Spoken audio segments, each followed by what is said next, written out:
Hello दोस्तों, welcome to civil मंत्रा। मैं हूं अनुपम। आज दोस्तों हम बात करेंगे सुपर हीटर के बारे में, जो कि दोस्तों बॉयलर का क्या है, बहुत ही इंपॉर्टेंट पार्ट है। इससे क्या होता है, जो भी हमारी इफिशियंसी है बॉयलर की दोस्तों, वो क्या होता है, इंक्रीज हो जाती है। तो इसलिए हम क्या करते हैं, बॉयलर में सुपर हीटर का यूज करते हैं। तो वीडियो को स्टार्ट करने से पहले आपसे रिक्वेस्ट है, अगर आप चैनल पर नए हैं तो चैनल को जरूर सब्सक्राइब कर लें। तो जैसा कि मेरा पहला पॉइंट लिखा हुआ है कि सुपर हीटर का मेन पर्पस क्या है, तो लिखा function of a super heater is to increase the temperature of steam above its saturation point. यानी अगर हमारा कोई भी जो भी हमारा बॉयलर है, जो उसमें क्या होता है, जब हमारा ये हीट हो जाता है यानी सेचुरेशन पॉइंट तक रहता है, उसे हम क्या करते हैं, इस सुपर हीटर की हेल्प से और हीट कर देते हैं, जिससे हमारी इफिशियंसी क्या हो जाती है, इंक्रीज हो जाती है। तो इसलिए हम क्या करते हैं, सुपर हीटर का यूज करते हैं। तो बात करते हैं इसके पार्ट के बारे में और किस तरीके से ये वर्क करता है। यह दोस्तों जो भी मैंने कंस्ट्रक्शन लिया हुआ है सुपर हीटर का, यह हमारा क्या लंकाशायर बॉयलर का है। किसका है? लंकाशायर बॉयलर का है। ओके, इस तरीके से हमारा जो लंकाशायर बॉयलर है, इस तरीके से वर्क करता है हमारा सुपर हीटर। तो देखो इसमें होता क्या है, ये कुछ पार्ट है। ये हमारा क्या है, वाल्व है। एक हमारी 3 वाल्व होता है इसमें, एक V1 है, एक V2 है और एक V3 है। जो V1 है ये एज ए पर्पस हम मान सकते हैं क्लीनिंग के लिए। जब V3 को हम क्लोज करते हैं तो V1 का यूज करते हैं। और हमारा जो ये V2 वाला है, जो हमारी सुपर हीटर यानी सुपर हीटेड स्टीम आती है, वो V2 के सहारे आती है, इस V2 वाल्व से। ओके, और हमारा जो ये V3 वाल्व है, ये क्या होता है कि जो हमारा बॉयलर है जिसे हमें सुपर हीट करना है, वो हमारा क्या होता है, V3 से जाता है। क्योंकि ये हमारा क्या है, एक तरीके का हमारा क्या है, ये बॉयलर, ये बॉयलर से कनेक्ट है। ठीक है, ये बॉयलर से क्या कनेक्ट है, बॉयलर हमारा। और यहां से हमारी क्या है, फ्लू गैसेस क्या पास हो रही हैं। एक तरीके की फायर ट्यूब है जो अंदर लगी हुई है, और ये हमारा क्या है, वाटर भरा हुआ है। ठीक है, ये हमारी ट्यूब होती है जो इसे हम कहते हैं सुपर हीटर ट्यूब। और ये हमारा दोस्तों चिमनी होता है, क्योंकि यहाँ से फ्लू गैसेस पास होंगी, इस ट्यूब से होके जाएंगी।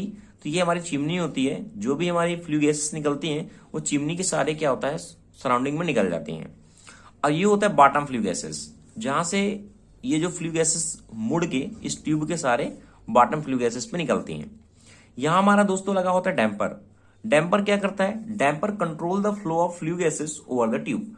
यानी अगर हमें जरूरत नहीं है तो हम क्या करेंगे, बिना मतलब में इस ट्यूब को हीट नहीं करेंगे। तो इसलिए हमारा डैम्पर ये लगा होता है। तो ये होगा इसके पार्ट के बारे में। अब देखते हो दोस्तों वर्क कैसे करता है। अब देखो, ये हमारा क्या फ्लू गैस ट्यूब है, यानी फ्लू गैसेस यहाँ क्या होंगी, रहेंगी। और ये सराउंडिंग हमारा क्या होता है, वाटर भरा होता है। अब ये फ्लू गैसेस जब इसमें आती हैं तो क्या होता है, इस फ्लू गैस के सहारे ये जो वाटर भरा हुआ है, ये भी क्या होता है, हीट हो जाता है। जब ये थोड़ा हीट हो जाता है तो इसका कनेक्शन क्या है, इस पाइप से है। अब यहां से ये वाटर जाता है अंदर। जब ये वाटर अंदर जाता है, ये भी V3 वाल्व क्या है, ओपन हो जाता है। ये भी क्या है, क्लोज है। ठीक है, अब ये जब V3 वाल्व ओपन होता है तो ये जाता है, और ये छोटी छोटी क्या है, ट्यूब बनी होती है बहुत सारी। ठीक है, जिसे हम कहते हैं सुपर हीटर ट्यूब।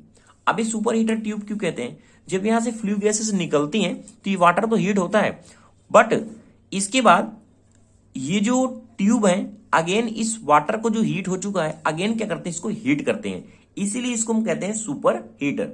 यानी एक सुपर हीटर का काम कर रही, अगेन उसी वाटर, वही फ्लू गैसेस हमारी है, और उसी वाटर को क्या अगेन ही हीट करती है, जिससे क्या होता है, उसका टेम्परेचर क्या हो जाता है, इंक्रीज हो जाता है, और वो सुपर हीटेड स्टीम बन जाती है। ठीक है, तो क्या हुआ, यहां से पास हुआ, और यहां से पास होने के बाद ये छोटी छोटी कई सारी ट्यूब लगी होती हैं, जिसमें हमारा ये जो वाटर है, ये क्या होता है, इसमें इंटर करता है, जो ड्राई हो चुका है। अब इस सेचुरेशन से हमें क्या है, बदलना है, जिसमें अभी वेट की कंडीशन है थोड़ी बहुत। तो क्या होता है, ये यहाँ से जो फ्लू गैस निकलती है, इन्हीं में पास होता है ये, और फिर क्या होता है, ये धीरे धीरे करके सुपर हीट हो जाता है। अब जब ये सुपर हीट हो जाता है तो ये यहां से निकल के इस वाल्व के सहारे ये ऊपर निकलता है, और ये V3 वाल्व, जो V2 वाल्व है, ये ओपन हो जाता है। यहां हमारी सुपर हीटेड जो स्टीम है वो ट्रांसफर हो जाती है जहां भी हमें आगे सेंड करना होता है। ठीक है, अब इस समय क्या है, V1 वाला हमारा क्लोज रहता है। ये तो हो गया पर्पस की कैसे ये कन्वर्ट करता है जो भी हमारी वेट स्टीम है, यानी जो बॉयलर से निकला हुआ है, उसको कैसे हम सुपर हीट करते हैं। ठीक है, अब जो ये डैम्पर लगा होता है, डैम्पर क्या करता है, एक तरीके से कंट्रोल करता है जो फ्लो ऑफ गैसेस होती हैं कि हमारी जो ओवर ना हो ट्यूब से, और इसमें वाल्व भी बहुत सारी लगी होती हैं जिससे हम क्या कर सकते हैं, इसके प्रेशर को कम कर देते हैं। तो ये फ्लू गैसेस इस तरीके से होके आगे निकल जाती हैं। अब देखो, कभी क्या अगर क्लीनिंग का पर्पस होता है, ये जो V1 वाल्व है हम इसलिए यूज करते हैं, सपोज हमने क्लीनिंग का पर्पस है, ये V3 वाल्व को हमें क्लीन करना है, कोई भी कंडीशन आ गई तो हम क्या करते हैं, इसको इस वाल्व को क्लोज कर देते हैं, और अकॉर्डिंग टू हमें जितना भी चाहिए कि बॉयलर का हमें टेम्परेचर कितना हीट करना है, उसके अकॉर्डिंग हम V1 वाल्व से क्या कर सकते हैं, डायरेक्ट सप्लाई देते हैं और वो आगे सेंड हो जाती है। तो इस तरीके से दोस्तों सुपर हीटर हमारा वर्क करता है। तो thank you watching this video दोस्तों। अगर आपको लेक्चर समझ में आया तो प्लीज दोस्तों चैनल को लाइक करें, शेयर करें और कमेंट करें।